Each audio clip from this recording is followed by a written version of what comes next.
वो पूल के पास आया और पानी की एक घूंट पीना चाहता था, लेकिन उसे पता चला कि वो समुद्र का पानी है। फिर उसने फिश टैंक का पानी चखा, लेकिन वह भी पीने लायक नहीं था। मजबूरी में उसने करोड़ों की कीमत वाली एक प्राचीन वस्तु से स्टोरेज का दरवाजा खोल दिया, लेकिन अंदर बहुत कम खाना था और पानी की एक बूंद भी नहीं मिली। जब वो बिल्कुल निराश हो चुका था, तभी बगीचे की ऑटोमेटिक वाटरिंग सिस्टम में खराबी आ गई। वो बच्चे की तरह जमीन पर लेट गया और खूब पानी पी लिया। पानी पीकर वो खुशी से जमीन पर लेट गया और भगवान का धन्यवाद कर रहा था। फिर उसे कुछ कंटेनर मिले जिनमें पानी भरा था। ताज़ा पानी की बोतल देखकर उसने गहरी सांस ली। पानी की समस्या हल होने पर उसे काफी राहत मिली। स्टोरेज में रखी स्टेक को देखकर उसने उस रात अमीरों जैसा मजा लिया, लेकिन कमरे का तापमान 41 डिग्री तक पहुंच चुका था। कपड़े उतार देने के बाद भी गर्मी के कारण नींद नहीं आ रही थी। मजबूर होकर वो पेंटिंग करने लगा। तभी उसने कैमरे में देखा कि दरवाजे के बाहर कोई क्लीनर सफाई कर रहा है। वो तुरंत अपना पेन लेकर दरवाजा पागलों की तरह पीटने लगा, लेकिन साउंड प्रूफ होने के कारण क्लीनर ने कुछ नहीं सुना। उसने एक कागज निकाला और उसे दरवाजे की दरार में डालना चाहा, लेकिन अमीर के घर के दरवाजे में कोई गैप ही नहीं था। क्लीनर के चले जाने पर वह पूरी तरह टूट गया, लेकिन शुक्र था कि एस बड़ी ई का तापमान बढ़ना कम होकर अब घटने लगा। अगले दिन सुबह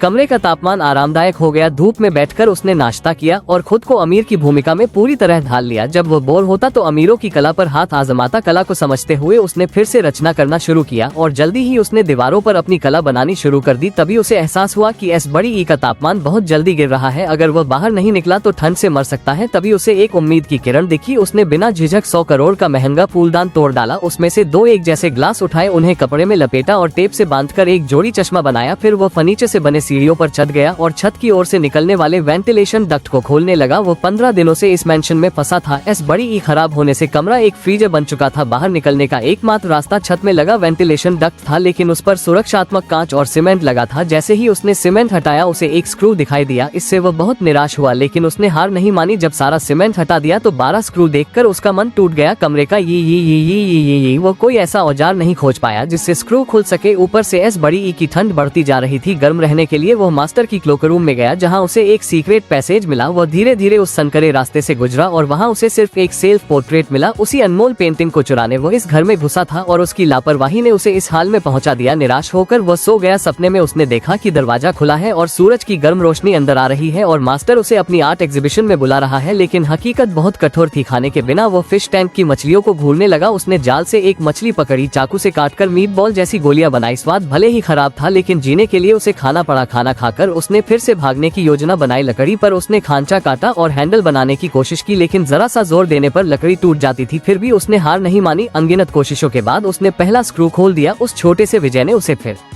से हिम्मत दी। 2 दिन बाद उसने 4 स्क्रू खोल दिए, लेकिन लगातार मेहनत के कारण वह थक गया और ऊपर से गिरने पर उसकी जांघ में गंभीर चोट लग गई। अब सिर्फ 2 स्क्रू रह गए थे, लेकिन चोट ठीक होने में कई दिन लगते और भोजन भी खत्म होने वाला था। भूख की हालत में उसे भ्रम होने लगा। उसे लगा कि मास्टर ने उसे फिर से बेहोश कर दिया है। पता नहीं कितनी देर बाद जब वह उठा तो उसे छत में स्मोक अलार्म दिखा और उसे उम्मीद मिली। उसने एक किताब और प्लेट ली, पन्ने फाड़कर प्लेट में रखे, लेंस से कागज को आग लगाई और मशाल जलाई। मशाल को उसने अलार्म के नीचे रखा और कुछ देर में अलार्म बज उठा। पूरा कमरा पानी से भर गया। वो लंगड़ाते हुए दरवाजे तक पहुंचा और मदद के लिए चिल्लाता रहा, लेकिन कोई नहीं आया। मानो दुनिया बिल्कुल ठंडी हो चुकी थी। आधा महीना बाद उसने आखिरकार आखिरी स्क्रू खोल दिया। बाहर निकलने से पहले उसने दीवार पर एक नोट लिखा, तुम्हारे लिए ये घर था, मेरे लिए यह एक पिंजरा था। अगर मैंने इसे नुकसान पहुंचाया तो माफ करना। शायद इसे टूटना ही था, क्योंकि बिना विनाश के सृजन नहीं होता। फिर उसने कसम खाई कि वो कभी चोरी नहीं करेगा। वह बार बार यही शब्द दोहराता हुआ सीढ़ियां चढ़ता गया। पता नहीं यहाँ क्या हुआ, मुझे फर्क नहीं पड़ता। इस द्वीप पर कोई इंसान नहीं है, या शायद हर इंसान यहाँ है। शायद जिंदगी भी इसी घर की तरह है जिसमें हम कैद हो जाते हैं और बाहर निकलने का रास्ता खोजते रहते हैं।